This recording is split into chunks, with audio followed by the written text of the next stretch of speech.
Hello everyone and welcome back to the channel. I hope you're all having a wonderful day or evening wherever you are in the world right now. Let me know in the comments where you're tuning in from and what time it is for you. Today, we're going to embark on an incredible journey through history that might completely change how you think about power, leadership, and what it actually meant to rule over millions of people across vast territories. We're diving deep into something that Hollywood movies and epic novels rarely show us truthfully. The reality of what it was like to be an emperor, a king, or any ruler of a massive empire throughout history. When most people think about ruling an empire, their minds immediately jump to dramatic scenes of conquest, grand ceremonies, political intrigue, and the kind of absolute power that seems almost mythical. We envision emperors making sweeping decisions that change the course of history, living in unimaginable luxury, commanding vast armies with a simple gesture, and having every desire fulfilled at a moment's notice.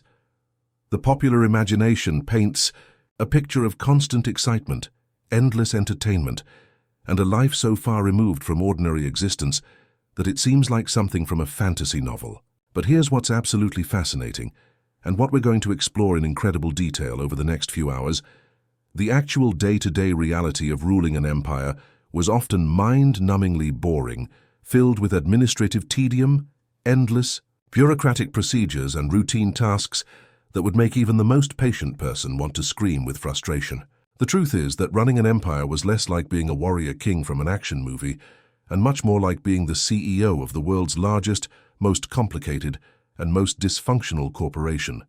Except that corporation happened to control the lives, deaths, and daily existence of millions upon millions of people. The vast majority of an emperor's time wasn't spent leading cavalry charges or making dramatic speeches from palace balconies, but rather sitting through interminable meetings with administrators, reviewing endless stacks of reports about grain, shipments, tax collections, and minor territorial disputes, listening to provincial governors complain about everything from bandit problems to flooding issues, and trying to make sense of conflicting information about events happening thousands of miles away.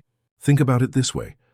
If you've ever worked in any kind of management position, you know that the higher up you go in an organization, the more time you spend in meetings, dealing with paperwork, and handling problems that other people can't or won't solve themselves. Now multiply that by a factor of about 10,000. Add in the fact that communication across your empire takes weeks or months. Every decision you make could potentially affect millions of lives. And there's always the looming possibility that making the wrong choice could result in rebellion, war, economic collapse, or your own assassination, and you start to get a sense of what ruling an empire was actually like. The Roman Emperor Marcus Aurelius, who many historians consider one of the greatest rulers in human history, spent so much time dealing with administrative duties and military campaigns that he barely had time to pursue his philosophical interests, which were clearly his true passion. His famous work Meditations wasn't written in the comfort of a luxurious study, but rather during breaks between battles, administrative meetings, and the constant stream of problems that required his attention. In his private writings, which were never intended for publication, Marcus Aurelius frequently expressed frustration with the burdens of leadership and longed for the simplicity of a private life dedicated to learning and contemplation. He wrote about how ruling required him to deal with people he found tiresome, make decisions about matters he found tedious, and spend his days focused on practical concerns rather than the philosophical questions that truly interested him. Even more telling, Marcus Aurelius, despite being literally the most powerful person in the known world at that time, often wrote about feeling trapped by his responsibilities and unable to live the kind of life he actually wanted. This wasn't unique to Marcus Aurelius by any means. When we look at historical records, personal letters, and private documents from rulers throughout history, we see the same themes emerging again and again. The Byzantine Emperor Justinian, famous for his legal reforms and military conquests, spent most of his time not planning military campaigns or creating laws, but rather dealing with religious disputes that seemed to have no resolution, managing economic problems caused by wars and natural disasters, and trying to maintain control over a bureaucracy that was often more interested in personal advancement than effective governance. His wife Theodora, who was arguably more politically astute than Justinian himself, once commented that ruling an empire was like trying to hold water in your hands while everyone around you kept shaking your arms. The day would typically begin before dawn for most rulers, not because they were eager to start their imperial duties, but because the sheer volume of work required to keep an empire functioning demanded every available hour. A typical day for someone like Charlemagne would start with reviewing reports that had arrived overnight from various parts of his empire, most of which contained problems that needed immediate attention.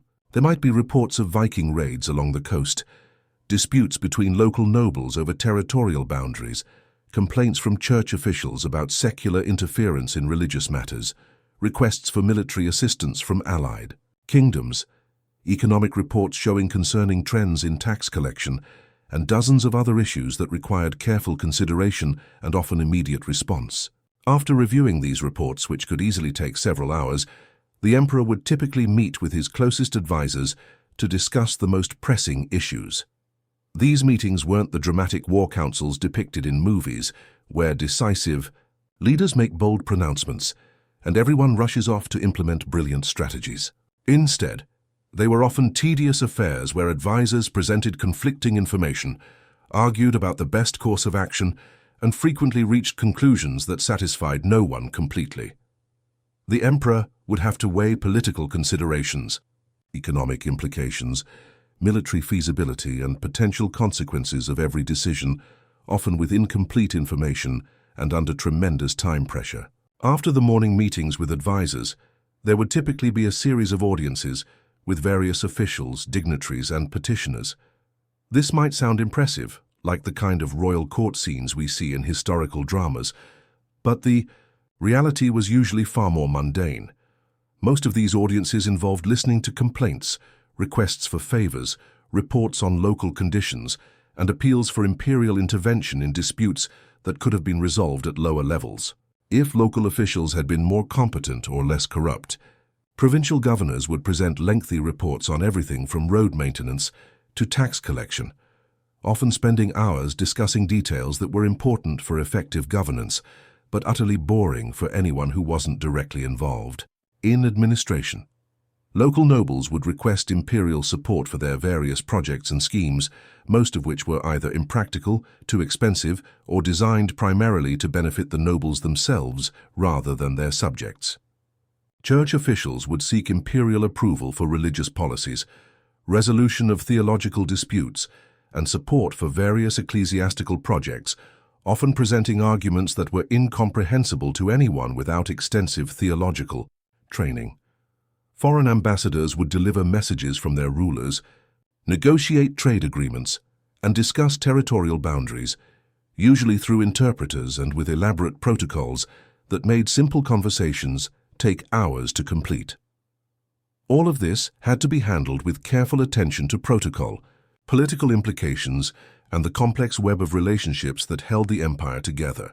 One wrong word or gesture could create diplomatic incidents, offend powerful allies, or undermine carefully constructed political arrangements.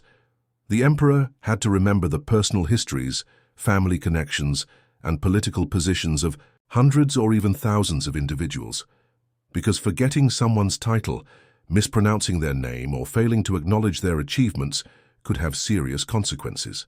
The afternoon would typically be devoted to reviewing and signing documents, a task that sounds simple, but was actually one of the most time-consuming and mentally exhausting parts of an emperor's day. Every significant decision in the empire required imperial approval, which meant that hundreds of documents crossed the emperor's desk every single day. These weren't just simple approval forms, but complex legal documents, military orders, economic policies, judicial decisions, and administrative directives that required careful review to ensure they were consistent with existing laws, politically feasible and practically implementable. Each document had to be read thoroughly, because signing something without understanding its implications could create legal precedents, policy conflicts, or political problems that might not become apparent for months or years. The emperor couldn't simply delegate this responsibility to subordinates because ultimate accountability rested with him, and any mistakes would ultimately be blamed on imperial judgment. Many rulers developed elaborate systems for managing this paperwork, with teams of secretaries and advisors who pre-reviewed documents and provided summaries. But the final decision still had to be made by the emperor himself. The Chinese Emperor Kangxi, who ruled for over 60 years during the Qing dynasty, was famous for his incredible attention to detail in reviewing documents, often spending 12 to 14 hours a day reading reports, reviewing legal cases, and making administrative decisions. His personal writings reveal that he found much of this work tedious and repetitive, but he believed that effective governance required personal involvement in even minor decisions, because small problems left unaddressed often grew into major crises. Kangxi developed such an extensive knowledge of administrative details that he could often spot inconsistencies in reports, identify officials who were providing false information, and predict potential problems before they became serious, enough to threaten imperial stability.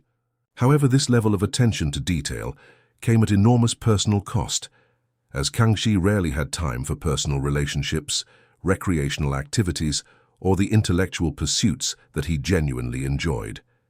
Evenings were often devoted to planning, sessions for longer-term projects, reviewing intelligence reports about potential threats to the empire, and meeting with military commanders about ongoing campaigns or defensive preparations. These sessions could last well into the night, especially during times of crisis, and often involved complex strategic discussions that required detailed knowledge of geography, logistics, economics, and military capabilities. The emperor had to understand supply chains, troop movements, seasonal weather patterns, agricultural cycles, and dozens of other factors that influenced military and political decisions. Even during peacetime, there were always potential threats to consider, from external enemies who might be planning invasions to internal dissidents who might be organizing rebellions.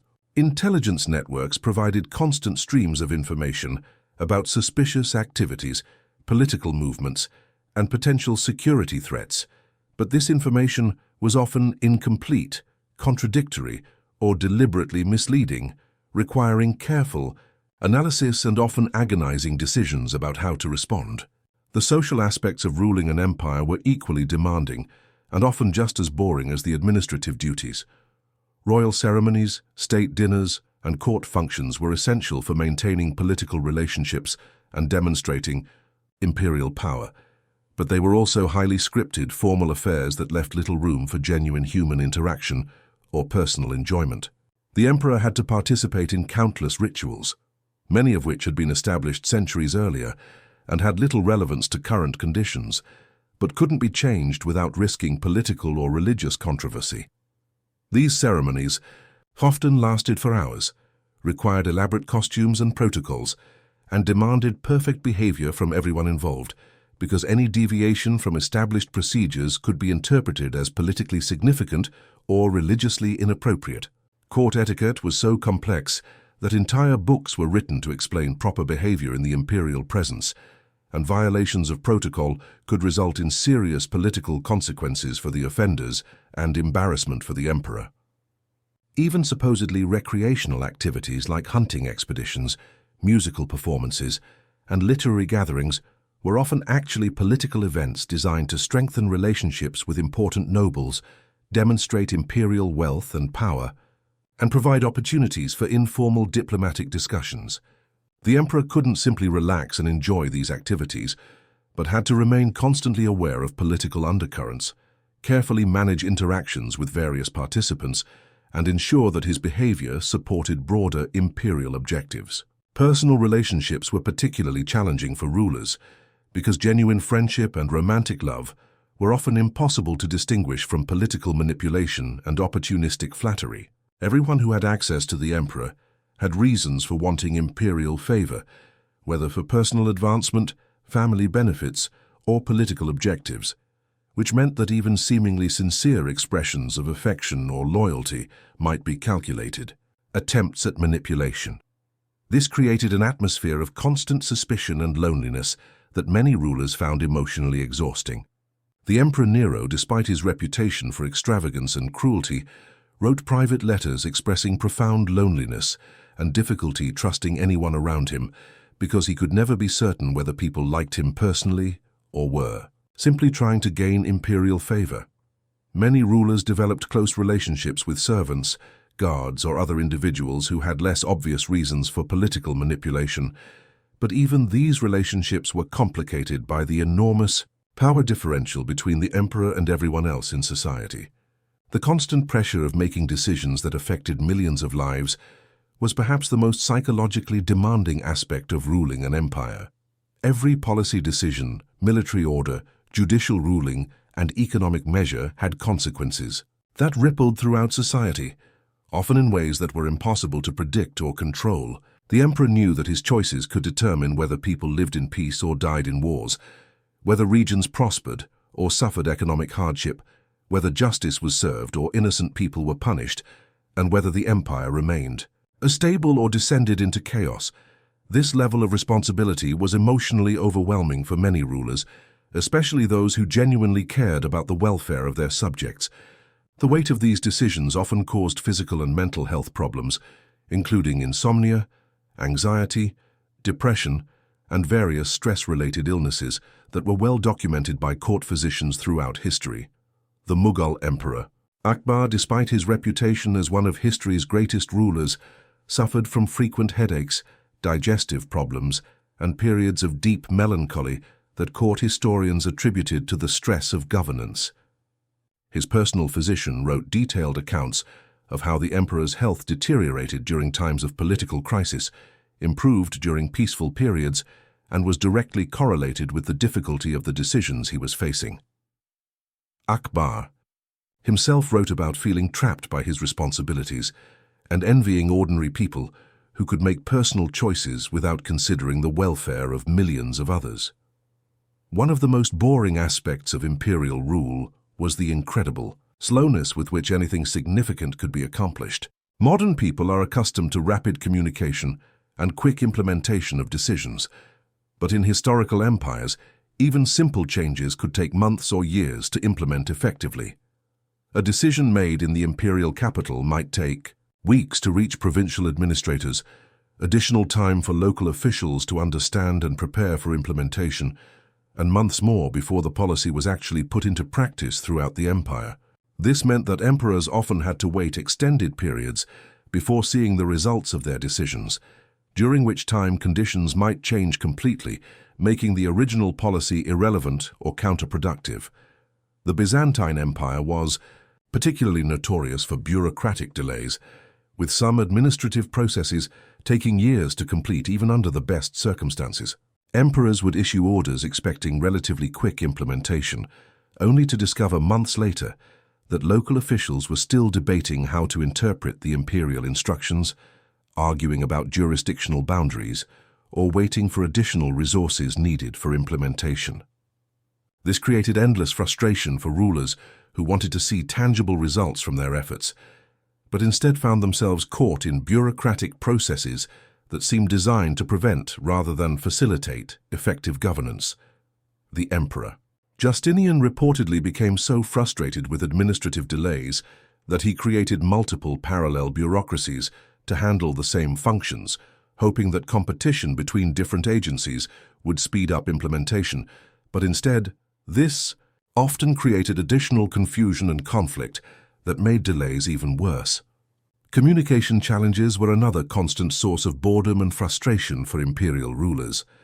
In an age before electronic communication, maintaining contact with distant parts of the empire required elaborate systems of messengers, relay stations, and transportation networks that were expensive to maintain and vulnerable to disruption. Important messages might take weeks or months to reach their destinations, and replies could take equally long to return, which meant that many decisions had to be made with outdated information. Emperors often found themselves dealing with problems that had already been resolved by local officials, or making plans based on conditions that had changed significantly since the original reports were sent. The Persian Empire developed one of the most sophisticated communication systems in the ancient world, with relay stations positioned at regular intervals along major routes and trained messengers who could cover vast distances in relatively short time periods. But even this system meant that messages between the imperial capital and distant provinces took weeks to deliver. During his campaigns in India, Alexander the Great became increasingly frustrated with communication delays that made it difficult to coordinate military operations, manage supply lines, and maintain contact with administrators in conquered territories. His personal correspondence reveals growing irritation with the practical limitations of governing a vast empire, and several historians suggest that these communication challenges contributed to his decision to end his eastern campaigns and return toward more familiar territories. The seasonal nature of many imperial activities created additional periods of tedium and waiting. Military campaigns were typically conducted during specific seasons when weather conditions and agricultural cycles made large-scale troop movements practical, which meant that emperors often spent months preparing for campaigns, waiting for appropriate timing, and then dealing with extended periods of relative inactivity. Agricultural cycles determined tax collection schedules, trade patterns, and economic policies, creating predictable periods of intense activity followed by extended waiting periods. Religious and cultural calendars established when various ceremonies and festivals had to be conducted, often requiring months of preparation for events that lasted only a few days. The Inca Empire was particularly affected by seasonal constraints, with imperial activities closely tied to agricultural cycles and astronomical events that determined when various rituals and administrative functions could be performed. The emperor's schedule was largely determined by these external factors, rather than by immediate political or military needs, which meant that urgent problems often had to wait for appropriate seasons or ceremonial occasions. This created a rhythm of imperial life that was often out of sync with actual governmental needs, forcing rulers to address critical issues according to traditional schedules rather than practical necessity. Court intrigue, while often dramatic, in its ultimate consequences, was usually incredibly boring in its day-to-day manifestations. The constant maneuvering for position, influence, and imperial favor involved endless subtle interactions, carefully calculated gestures, and conversations, loaded with hidden meanings that had to be decoded and analyzed.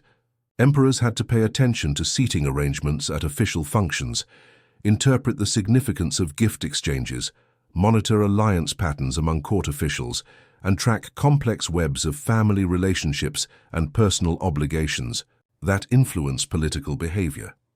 Much of this activity was repetitive and predictable, following established patterns of courtly behavior that had been refined over generations but offered little intellectual stimulation or genuine surprise. The French court at Versailles under Louis XIV became legendary for its elaborate etiquette and complex social hierarchies, but daily life at court was often mind-numbingly repetitive, with the same ceremonies, conversations, and activities repeated, day after day with only minor variations. The king's daily routine was so rigidly established that courtiers could predict almost exactly what would happen at any given time, and deviation from established protocols was so rare that minor changes in routine became major topics of speculation and analysis. Louis XIV himself, despite creating this elaborate system of court life, reportedly found many of its requirements tedious and occasionally expressed private frustration with the constant need to maintain perfect royal behavior in every interaction. The economic aspects of running an empire were particularly tedious because they involved endless streams of numbers, statistics, and financial reports that had to be analyzed and understood before intelligent policy decisions could be made. Tax collection systems generated enormous amounts of data about economic conditions in different regions, agricultural productivity, trade volumes, and population changes. But this information was often presented in formats that were difficult to interpret and compare. Emperors had to understand complex economic relationships between different parts of their empires, monitor currency values and exchange rates, track the costs of various governmental functions, and predict the economic consequences of policy changes. The Roman Empire's economic system was so complex that entire bureaucracies were devoted to managing financial information, but even with extensive administrative support, emperors often struggled to get clear answers to seemingly simple economic questions. The Emperor Diocletian attempted to address economic problems by implementing comprehensive price controls throughout the empire. But the administrative effort required to establish, monitor, and enforce these controls was so enormous that it consumed vast amounts of imperial time and attention for relatively modest results. His successors spent years trying to modify, implement, and eventually abandon these policies, demonstrating how economic governance could dominate imperial schedules while producing frustrating and often counterproductive outcomes. Judicial responsibilities were another source of constant, often boring work for imperial rulers. As the ultimate legal authority in their empires, emperors had to review court decisions, hear appeals from lower courts, establish legal precedents, and resolve disputes that local officials couldn't or wouldn't handle. This involved reading through enormous numbers of legal documents, listening to complex arguments about obscure points of law, and making decisions that required detailed understanding of legal traditions, precedent cases, and potential consequences. Many legal disputes involved technical questions about property rights, inheritance laws, commercial regulations, and administrative procedures that were important for the people involved, but intellectually unstimulating for rulers who had to address dozens of similar cases every week. The Code of Justinian, one of history's most influential legal works, was created partly because the emperor was overwhelmed by the volume and complexity of legal cases requiring imperial attention, and he hoped that comprehensive legal reform would reduce the number of disputes requiring personal imperial involvement. However, the process of creating this legal code required years of intensive work reviewing existing laws, analyzing legal precedents, and coordinating with legal scholars throughout the empire, work that Justinian described in private correspondence as necessary but extremely tedious. Even after the code was completed, implementation created new categories of legal disputes and administrative challenges that continued to demand imperial attention. Religious affairs often required enormous amounts of imperial time and attention, particularly in empires where the ruler served both political and religious functions. Emperors had to participate in countless religious ceremonies, many of which were lengthy, highly ritualized affairs that left little room for personal expression or genuine spiritual experience. They had to mediate disputes between different religious groups, resolve theological controversies that often involved incomprehensible abstract arguments, and maintain relationships with religious leaders who were often more interested in institutional power than spiritual matters. The Byzantine Empire was particularly affected by religious controversies, with emperors spending years dealing with theological disputes that had little practical relevance to governance but could create serious political problems if not handled carefully. The iconoclastic controversies consumed decades of imperial attention and resources, requiring emperors to master complex theological arguments, negotiate with religious authorities, and implement policies that satisfied neither side in the dispute, but prevented outright religious warfare. The Emperor Leo III reportedly spent more time dealing with religious controversies than with military or economic affairs, despite facing serious external threats that required immediate attention. His personal writings reveal frustration with the amount of time required for religious affairs and longing to focus on more practical governmental concerns. Military affairs, while often more exciting than administrative duties, also involved long periods of tedious preparation, logistical planning, and waiting for appropriate conditions or enemy actions. Most military campaigns required months of preparation involving supply procurement, troop recruitment, equipment manufacturing, route planning, and diplomatic negotiations with allies and potential enemies. Once campaigns began, much of the time was spent marching, setting up camps, waiting for supplies, gathering intelligence, and conducting reconnaissance, rather than actual fighting. Battles, when they occurred, were often decided quickly, but the preparation and aftermath could drag on for months. The Mongol Empire's military success was largely based on superior logistics and organization rather than battlefield prowess, which meant that Mongol leaders spent far more time managing supply chains, communication networks, and administrative systems than they did planning or conducting battles. Genghis Khan and his successors were essentially military entrepreneurs who had to balance the practical requirements of maintaining large armies with the administrative demands of governing conquered territories. Their personal accounts describe military leadership as involving far more paperwork, planning, and administrative oversight than the dramatic conquest narratives suggest. Even during active campaigns, much of their time was devoted to activities that would be familiar to any modern business executive: reviewing reports, making resource allocation decisions, resolving personnel disputes, and coordinating complex logistical operations. The diplomatic aspects of imperial rule were often exercises in elaborate tedium, involving lengthy negotiations over minor territorial adjustments, trade agreements, marriage alliances, and other arrangements that required careful attention to protocol and precedent. Diplomatic meetings often lasted for weeks or months, with much of the time devoted to ceremonial activities, formal presentations, and discussions of procedural matters rather than substantive negotiations. International law was poorly developed in most historical periods, which meant that diplomatic agreements often had to be negotiated from scratch, with extensive discussions of terminology, enforcement mechanisms, and contingency provisions that could prevent future conflicts. The Holy Roman Empire's relationship with the Papal States involved centuries of diplomatic negotiations over jurisdictional boundaries, legal authorities, and ceremonial precedences that required enormous amounts of imperial attention but produced few tangible benefits for either party.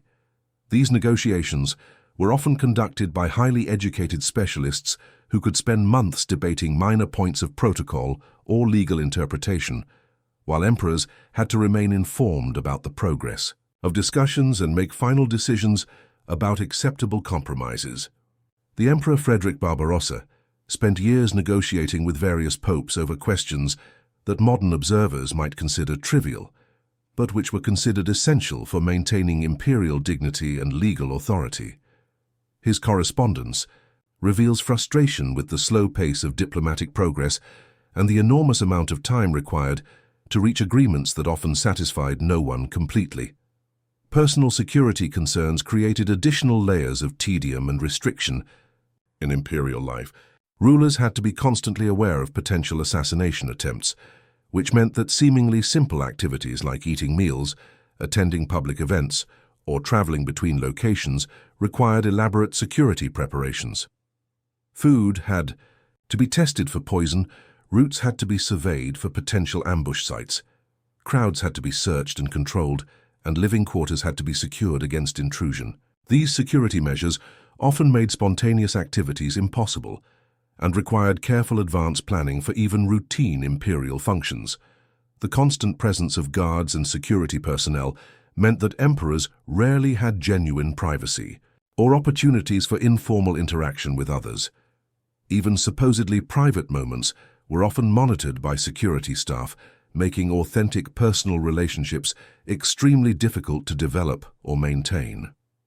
The Roman Emperor Augustus reportedly became so concerned about security that he rarely ate food that hadn't been prepared by trusted personal servants, traveled with extensive security details even for short journeys, and maintained multiple residences so that potential assassins couldn't predict his location. His daily routine was carefully structured to minimize security risks, but this level of caution also eliminated much of the spontaneity and personal freedom that most people take for granted.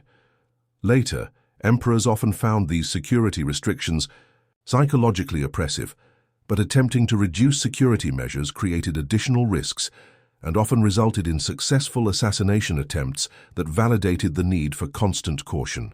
The sheer scale of imperial territories created logistical challenges that were often boring in their repetitive complexity. Emperors had to maintain awareness of conditions in regions that were thousands of miles away, often in environments and cultures completely different from their own experience. This required extensive intelligence networks, regular communication with provincial administrators, and constant attention to reports about local conditions, political developments, economic trends, and potential security threats. The information provided by these networks was often contradictory, incomplete, or deliberately misleading, requiring careful analysis and cross-referencing that consumed enormous amounts of imperial time and attention. The Spanish Empire's territories in the Americas created particularly complex administrative challenges, with communication delays of months or years between Spain and distant colonial territories. Kings had to make decisions about colonial policies based on information that was often outdated by the time it reached Europe, and colonial administrators had to implement policies that might no longer be relevant to current conditions. Administrative correspondence between Spanish monarchs and colonial administrators fills thousands of volumes in historical archives, most of it devoted to routine administrative matters, minor policy clarifications, and repetitive reports about local conditions. Philip II of Spain reportedly spent 12 to 14 hours daily reading and responding to administrative correspondence from throughout his empire, much of it dealing with problems that local officials should have been able to resolve without royal intervention.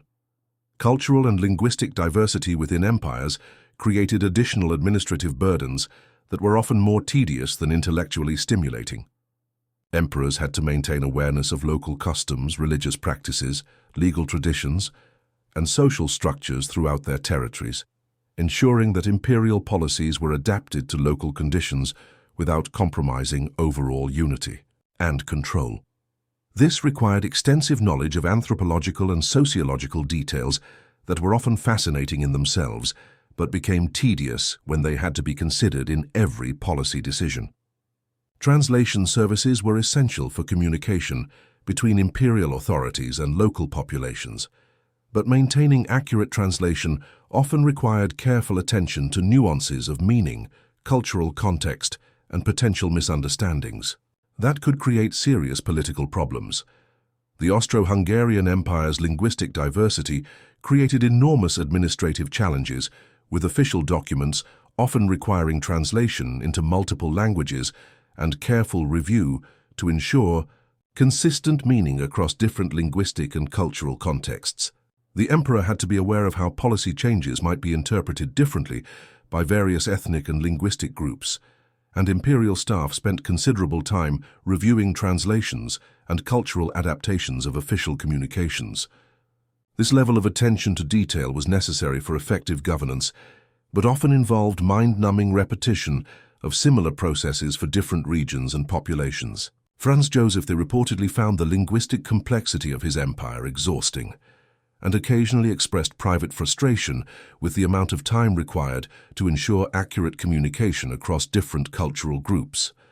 Weather and natural disasters created unpredictable demands on imperial attention that often disrupted carefully planned schedules and priorities.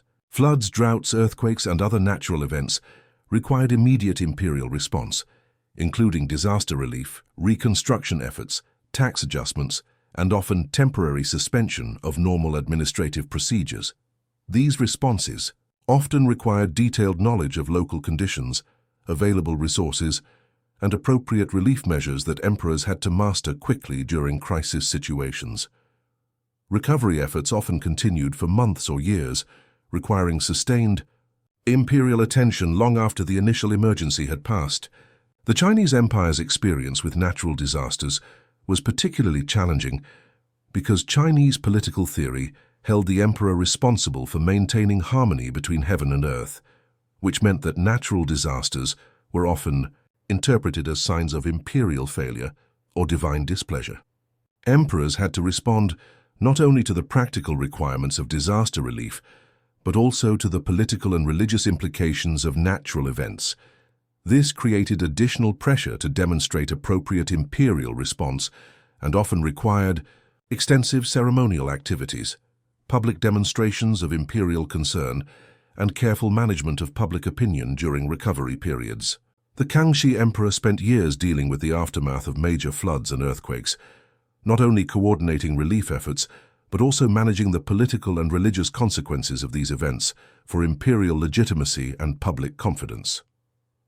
Technological limitations created frustrating constraints on imperial effectiveness that often made governance feel futile and repetitive. The absence of modern communication, transportation, and information management systems meant that even Well-designed policies often failed due to implementation problems that were difficult to predict or control. Emperors often found themselves repeatedly addressing the same types of problems because the underlying systemic issues couldn't be resolved with available technology and resources. This created a sense of endless repetition that many rulers found psychologically exhausting. The inability to maintain real-time awareness of conditions throughout the empire meant that policy decisions were often based on assumptions rather than current information, leading to frequent policy adjustments and corrections that consumed enormous amounts of time and attention. The Ottoman Empire's administrative system was considered highly advanced for its time, but even the most efficient Ottoman procedures required weeks or months for policy implementation and feedback, creating delays that often made imperial decisions irrelevant by the time they could be effectively implemented. Sultans often expressed frustration with the slow pace of administrative processes and the difficulty of maintaining current awareness of conditions in distant provinces. Succession planning was another boring but essential aspect of imperial rule that required careful attention to legal precedents, family relationships, political implications, and potential succession disputes.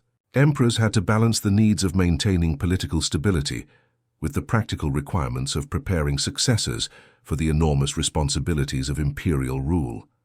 This often involved years of careful political maneuvering, educational, planning and relationship management that was essential for imperial continuity, but often tedious in its day-to-day requirements.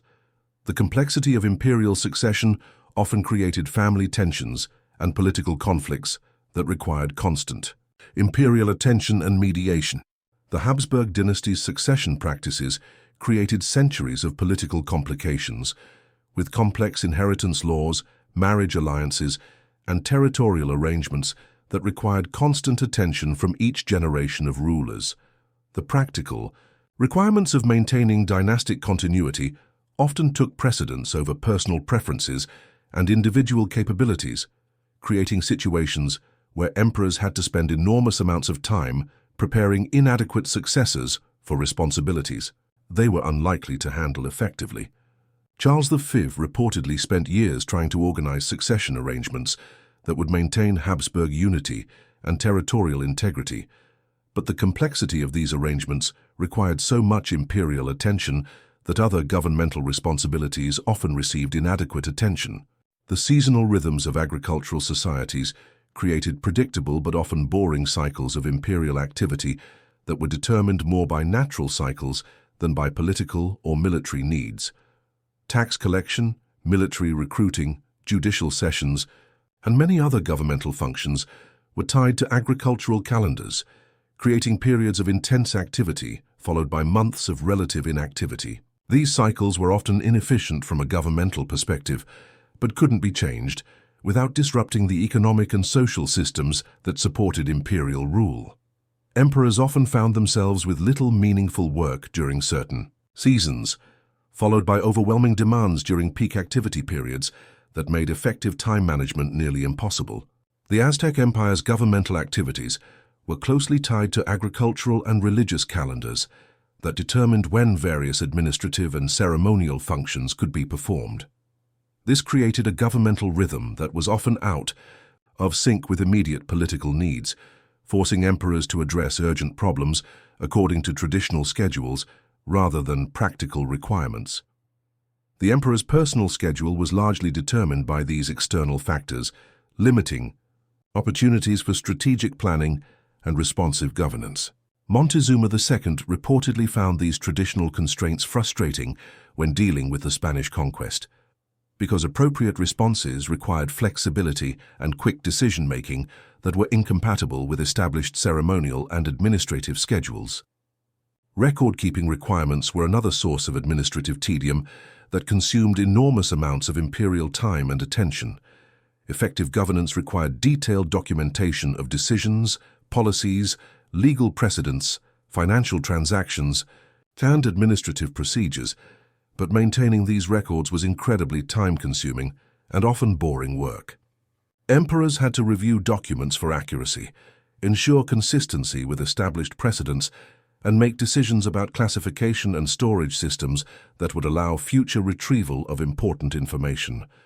The Byzantine Empire's bureaucratic system produced enormous volumes of documentation, much of it devoted to routine administrative matters that were important for governmental continuity, but intellectually unstimulating for the individuals involved in creating and maintaining these records.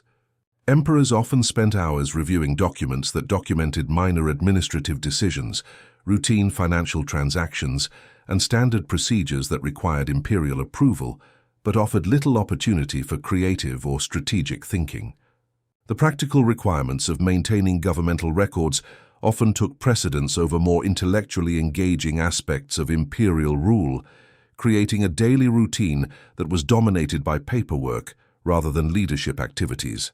The social obligations of imperial rule created additional demands on imperial time that were often more tedious than genuinely enjoyable. Maintaining relationships with noble families, religious leaders, foreign diplomats, and other important individuals required constant attention to social protocols, gift exchanges, ceremonial appearances, and formal communications that were essential for political stability, but often boring in their repetitive formality.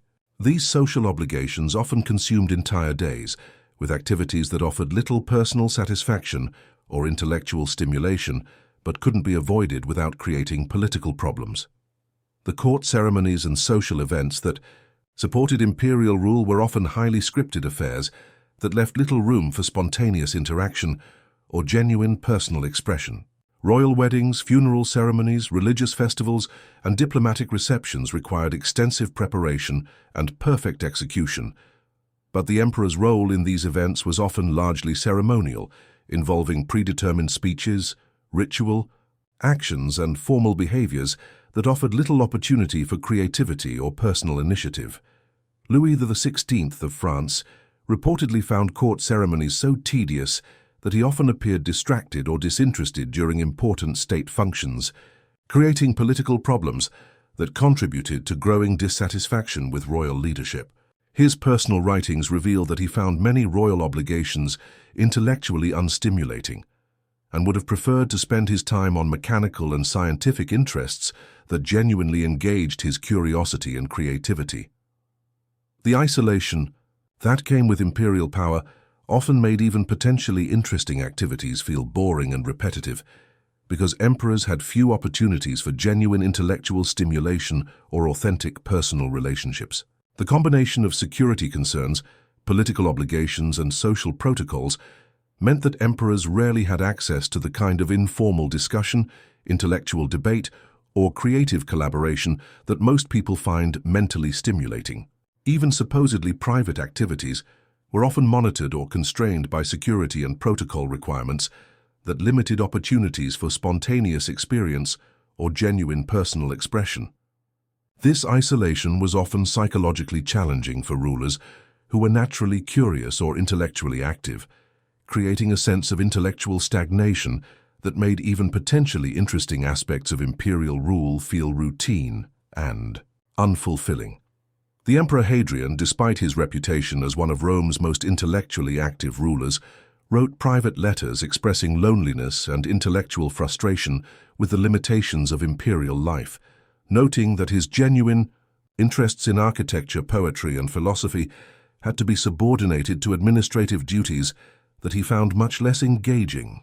The constant pressure to maintain imperial dignity and authority meant that emperors couldn't easily admit ignorance, ask for basic explanations, or engage in the kind of learning experiences that most people find intellectually stimulating. They were expected to be knowledgeable about every aspect of governance and confident in every decision, which limited opportunities for the kind of intellectual exploration and discovery that makes learning enjoyable. This created a paradoxical situation where the people with access to the most information and educational resources were often least able to engage in genuine learning experiences because admitting ignorance or uncertainty could undermine political authority.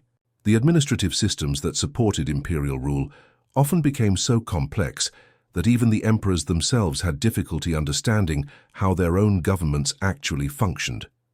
Bureaucratic procedures evolved over generations, creating layers of administrative process that were often redundant, contradictory, or obsolete, but couldn't be changed without risking disruption of essential governmental functions. Emperors often found themselves trapped within administrative systems that they nominally controlled, but couldn't effectively reform because the systems had become too complex and interdependent for anyone to fully comprehend. The Spanish bureaucracy under Philip II became so complicated that even experienced administrators often couldn't explain why certain procedures were necessary or how they related to overall governmental objectives. The king himself reportedly became frustrated with administrative processes that seemed designed to prevent, rather than facilitate, effective decision-making. But attempts to simplify these procedures often created new problems that were worse than the original inefficiencies. This created a governmental paralysis, where everyone involved knew that the system was dysfunctional, but no one had sufficient understanding of the entire system to implement meaningful reforms. The psychological toll of imperial rule was often severe, with many emperors suffering from what modern observers would recognize as depression, anxiety, and other stress-related mental health problems. The combination of enormous responsibility, social isolation, constant pressure, and limited personal freedom created living conditions that were often psychologically unbearable, despite the material luxury and formal power that came with imperial position. Many rulers developed elaborate coping mechanisms, including obsessive attention to minor details, rigid adherence to routine, and sometimes destructive behaviors that provided temporary relief from the psychological pressure of leadership. The Emperor Tiberius, despite his political and military successes, became increasingly reclusive and reportedly spent his final years avoiding public appearances and governmental responsibilities whenever possible, suggesting that he found imperial duties psychologically overwhelming. His successors often exhibited similar patterns of behavior, including withdrawal from public life, delegation of responsibilities to subordinates, and focus on personal interests that provided escape from the demands of leadership. The Roman Senate's records include numerous references to emperors who appeared to be struggling with what modern mental health professionals would recognize as symptoms of chronic stress, depression, and anxiety disorders. The lack of effective medical understanding of mental health issues meant that these problems were often misinterpreted as character defects, political weakness, or divine punishment, rather than predictable consequences of impossible working conditions. Economic pressures created additional sources of stress and tedium for imperial rulers, who had to balance competing demands for resources while maintaining political stability and military security. Imperial budgets were often stretched beyond sustainable limits by the combined costs of administration, military forces, infrastructure maintenance, and ceremonial obligations that were considered essential for maintaining imperial authority. Emperors had to make constant trade-offs between different priorities, knowing that every choice involved sacrificing something important and potentially creating problems that might not become apparent for years. Tax collection was always controversial and often inadequate, creating chronic budget shortfalls that required creative financial solutions or acceptance of reduced governmental effectiveness. The Roman Empire's financial crisis during the 3rd century created decades of economic instability that required constant imperial attention to currency devaluation, tax policy adjustments, and budget reductions that satisfied no one, and often made existing problems worse.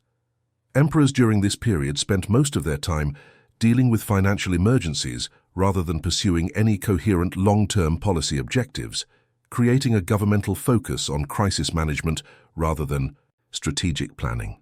Diocletian's attempts to address these economic problems through comprehensive reforms required years of intensive work that consumed most of his imperial tenure, demonstrating how economic problems could completely dominate imperial priorities and eliminate opportunities for other types of leadership activities.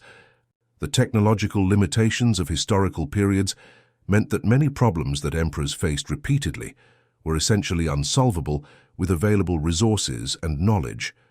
Disease outbreaks, natural disasters, transportation difficulties, And communication problems created recurring crises that required imperial response, but couldn't be prevented or permanently resolved. This created a sense of futility that many rulers found psychologically exhausting, as they were held responsible for solving problems that were beyond anyone's ability to control. The plague of Justinian killed millions of people throughout the Byzantine Empire and created economic and social disruptions that lasted for generations, but there was essentially nothing that Justinian or his successors could do to prevent or cure the disease with 6th century medical knowledge. The emperor was expected to provide leadership during the crisis and coordinate recovery efforts, but the actual causes and solutions were completely beyond imperial control. This created enormous psychological pressure on rulers who were held accountable for events that were essentially random and uncontrollable, contributing to the stress and frustration that made imperial rule psychologically difficult. The constant need to project confidence and authority meant that emperors couldn't acknowledge the limitations of their actual power or admit that many problems were beyond their ability to solve. Military campaigns, while often more exciting than administrative duties, also involved extended periods of discomfort, danger, and boredom that made them less appealing than popular imagination suggests. Emperors who personally led military expeditions had to endure the same harsh conditions as their soldiers, including inadequate food, uncomfortable sleeping arrangements, exposure to weather, and constant risk of disease, injury, or death. Campaign. Conditions were often so difficult that many rulers avoided personal military leadership whenever possible, but this created political problems because emperors were expected to demonstrate personal courage and military competence. The logistics of moving large armies across vast distances required enormous amounts of planning and coordination that was often more challenging than actual combat operations. Supply lines had to be established and maintained, routes had to be planned and secured, local populations had to be managed to prevent rebellion or sabotage, and weather conditions had to be considered in all planning decisions. Alexander the Great's campaigns required years of logistical preparation and created enormous administrative burdens that often overshadowed the dramatic military victories that made him famous. His personal correspondence reveals growing frustration with the practical limitations of maintaining large armies in hostile territory and the constant attention required for supply management, personnel problems, and coordination with distant administrators. Even successful military campaigns often created new administrative problems that required years of imperial attention to resolve effectively. The cultural expectations placed on emperors often required them to maintain expertise in areas that were personally uninteresting or intellectually unstimulating, but politically essential. Rulers were expected to be knowledgeable about religious doctrine, legal precedents, military strategy, economic theory, diplomatic protocol, and dozens of other specialized subjects that required extensive study and constant attention to remain current. This breadth of required knowledge often prevented emperors from developing deep expertise in any particular area or pursuing personal intellectual interests that might have provided genuine satisfaction. The Renaissance ideal of the well-rounded ruler created even more pressure for comprehensive knowledge, with emperors expected to be accomplished in arts, sciences, languages, and various practical skills that demonstrated cultural sophistication and intellectual authority. Lorenzo de' Medici, while not technically an emperor, exemplified this Renaissance ideal, but reportedly found the pressure to maintain expertise in so many different areas intellectually exhausting and personally unfulfilling. His private writings suggest that he would have preferred to focus on poetry and philosophy rather than maintaining the broad knowledge base that political leadership required. Many actual emperors faced similar pressures to demonstrate comprehensive competence in areas that didn't particularly interest them, but were considered essential for effective leadership. The social dynamics of imperial courts created artificial environments that were often more psychologically difficult than the formal responsibilities of rule. Court life required constant attention to status hierarchies, personal relationships, and political undercurrents that could change rapidly and unpredictably. Emperors had to navigate complex webs of family obligations, personal loyalties, political alliances, and social expectations that often conflicted with each other and with effective governance. The artificial nature of court society meant that genuine human relationships were often impossible to develop or maintain, creating social isolation despite being constantly surrounded by other people. The competitive atmosphere of most imperial courts meant that emperors were constantly aware of potential rivals, ambitious subordinates, and shifting political coalitions that could threaten imperial authority. This created a level of social stress and paranoia that made even routine interactions psychologically demanding and emotionally exhausting. The Palace of Versailles, under Louis XIV, created perhaps history's most elaborate court society. But daily, life there was characterized by intense competition, rigid hierarchy, and artificial social relationships that many participants found psychologically oppressive. The king himself was the focal point of this artificial society, but was also trapped within its constraints, unable to form genuine friendships or engage in authentic social interaction because every conversation and relationship had political implications that had to be carefully managed.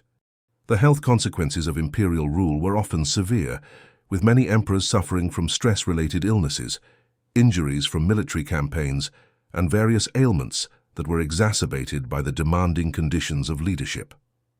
The combination of irregular schedules, high stress, limited physical exercise, and often poor diet created health problems that reduced both the quality and length of imperial lives. Many rulers died prematurely from diseases that were likely related to the stress and lifestyle demands of imperial rule. The Emperor Marcus Aurelius suffered from various chronic health problems that were probably stress-related, including digestive issues, headaches, and respiratory problems that made the physical demands of imperial rule even more difficult to bear. His personal writings include frequent references to physical discomfort and illness that interfered with his ability to fulfill imperial responsibilities effectively. Court physicians throughout history documented similar health problems among rulers, suggesting that the lifestyle demands of imperial rule were often incompatible with maintaining good physical health. The lack of privacy that came with imperial rule meant that even personal health problems became political issues that required careful management to prevent undermining imperial authority. The religious obligations of imperial rule often required participation in lengthy ceremonies and rituals that were personally meaningless or even objectionable to individual emperors, but couldn't be avoided without creating serious political problems. Many rulers had personal religious beliefs that differed from the official imperial religion, creating constant tension between personal conviction and political necessity.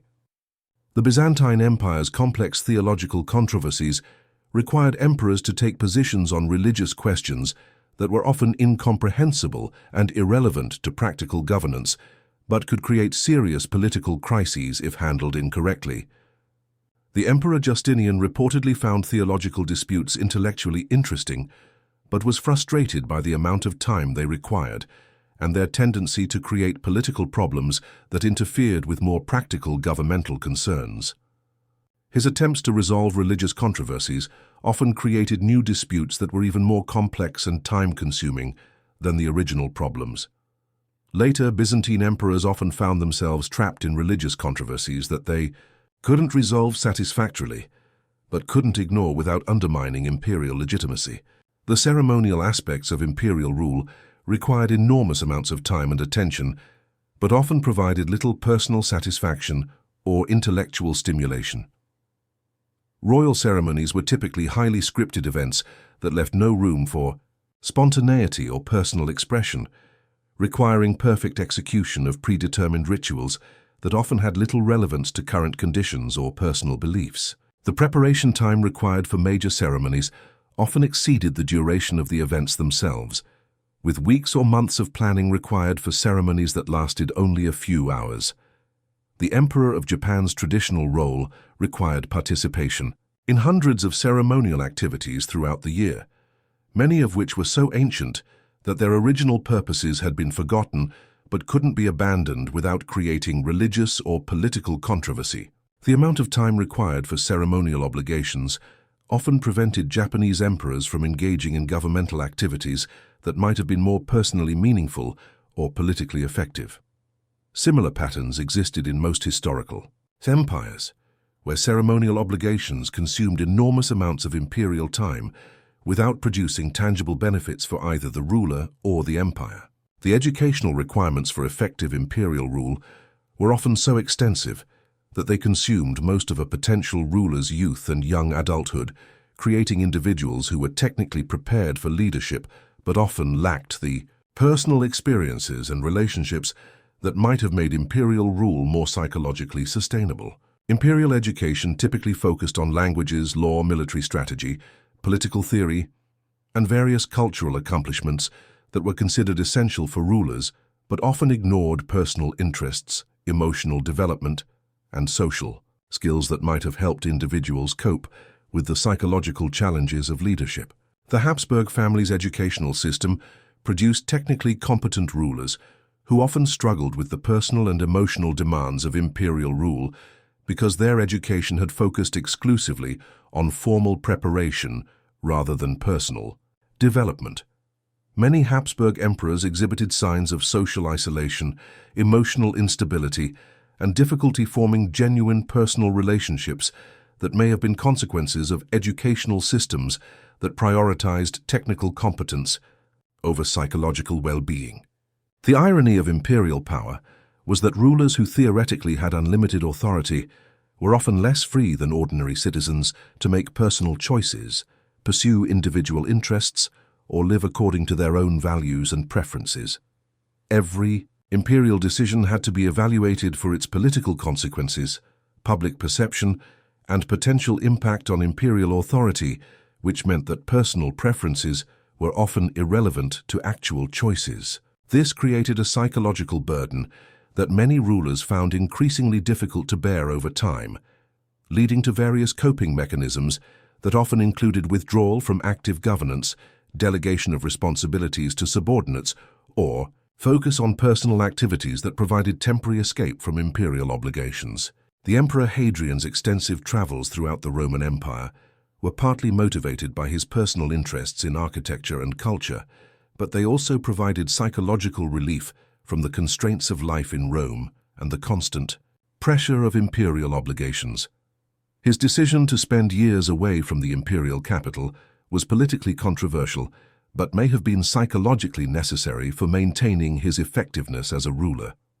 The contrast between public perception and private reality created additional psychological stress for emperors, who were often viewed by their subjects as living lives of unimaginable luxury and freedom while actually experiencing significant constraints, responsibilities, and personal limitations.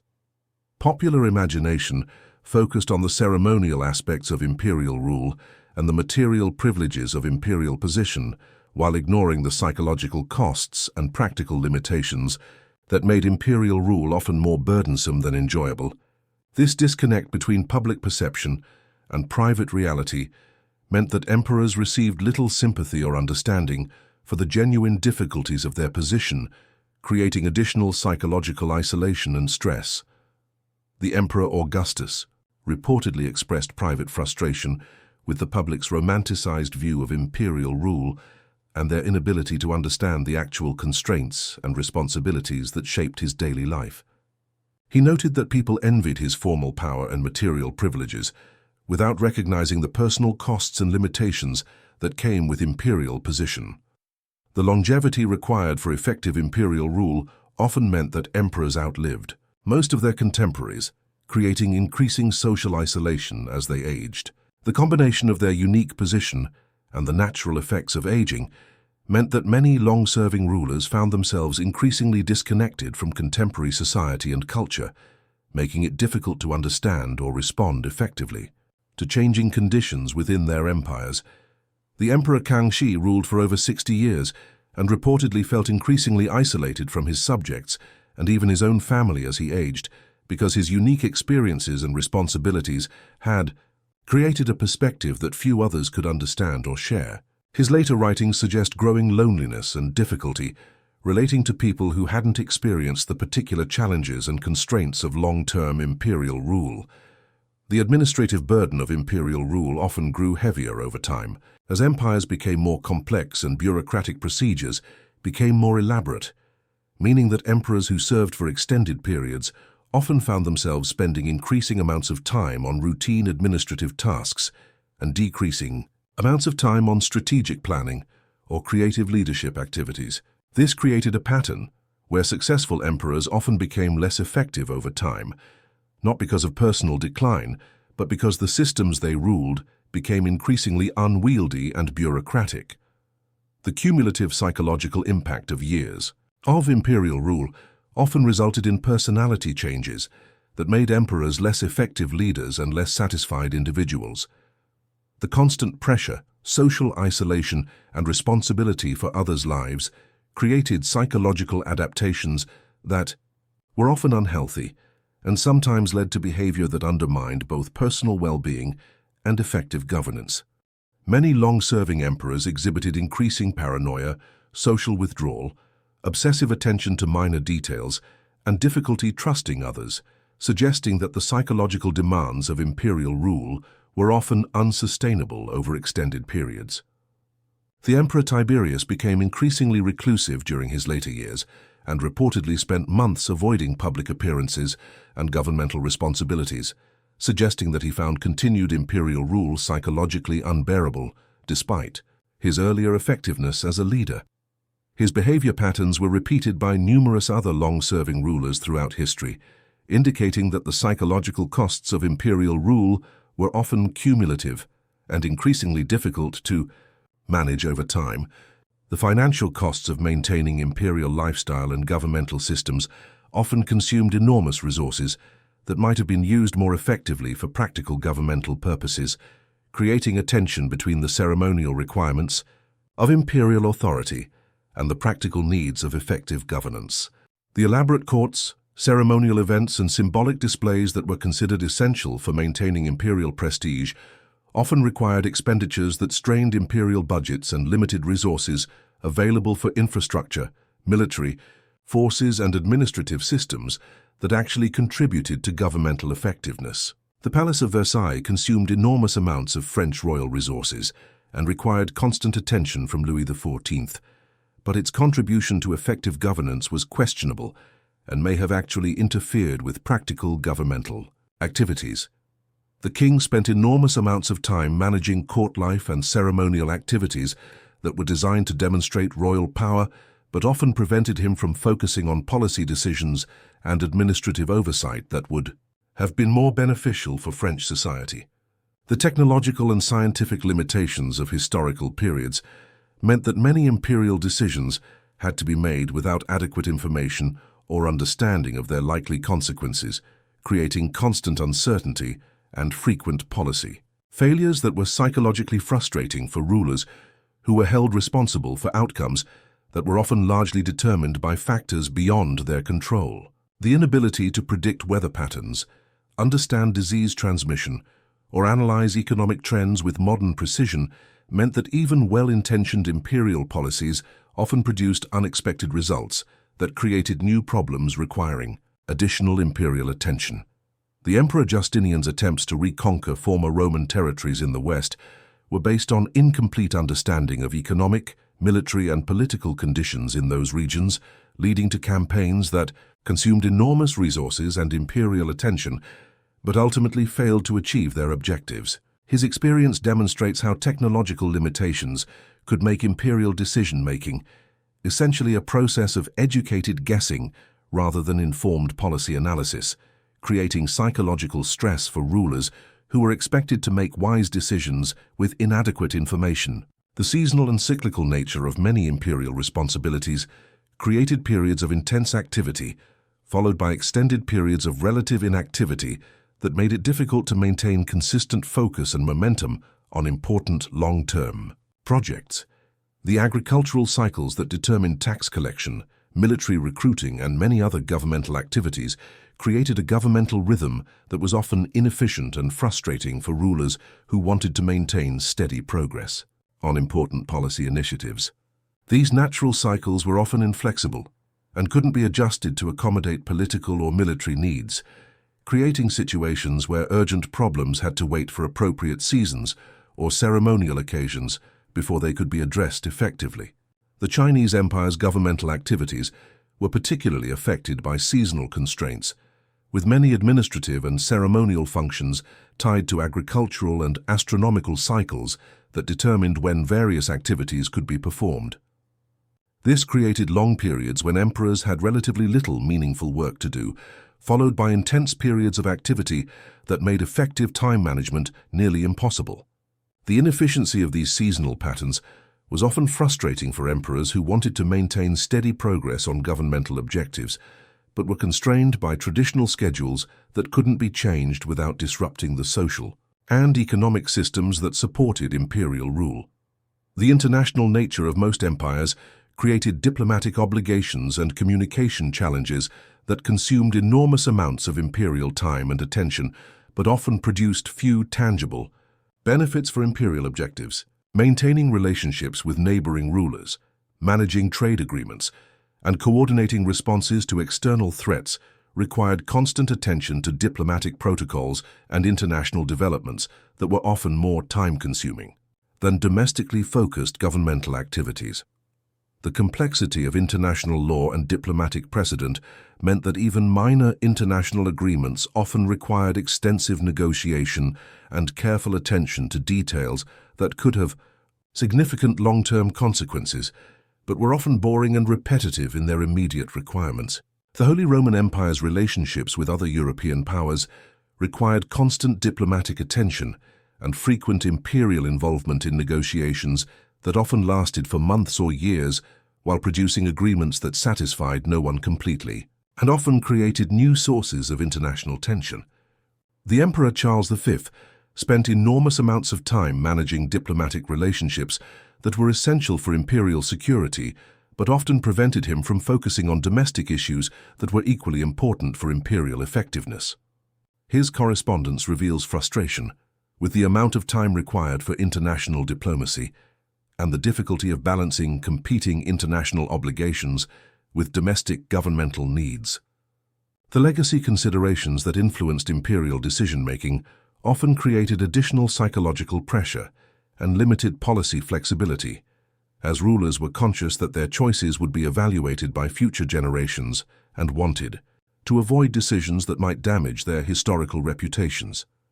This concern for historical legacy often prevented emperors from making politically necessary but potentially unpopular decisions, creating governmental paralysis during crisis, situations that required decisive action regardless of potential criticism.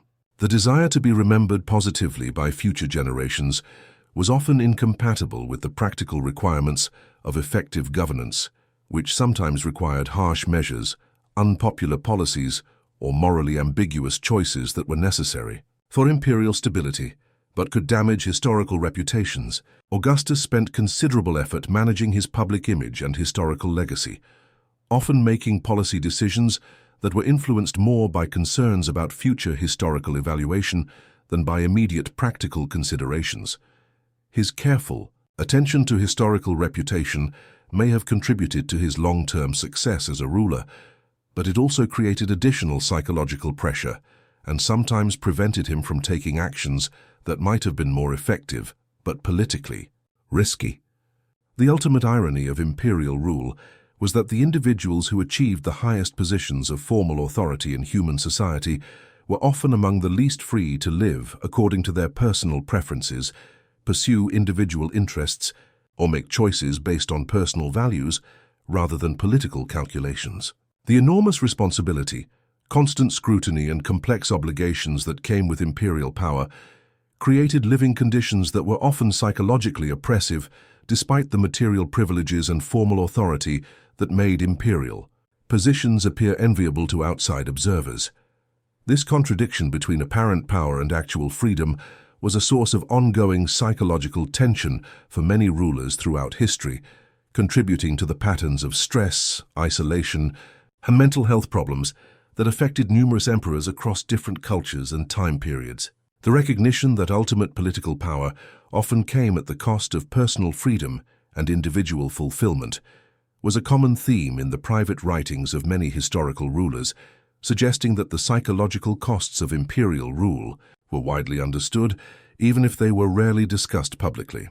Modern historical analysis increasingly recognizes that ruling an empire was primarily an administrative and bureaucratic challenge, rather than the dramatic leadership experience that popular culture suggests, and that the individuals who held these positions often found them more burdensome than rewarding, more constraining than liberating, and more tedious than exciting.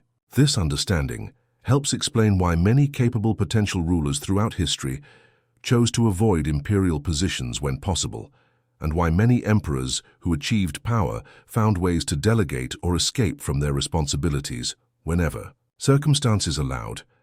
The boring reality of imperial rule, far from being a minor historical footnote, was actually one of the most significant factors shaping the decisions, policies, and ultimate effectiveness of the individuals who controlled the largest and most influential political organizations in human history.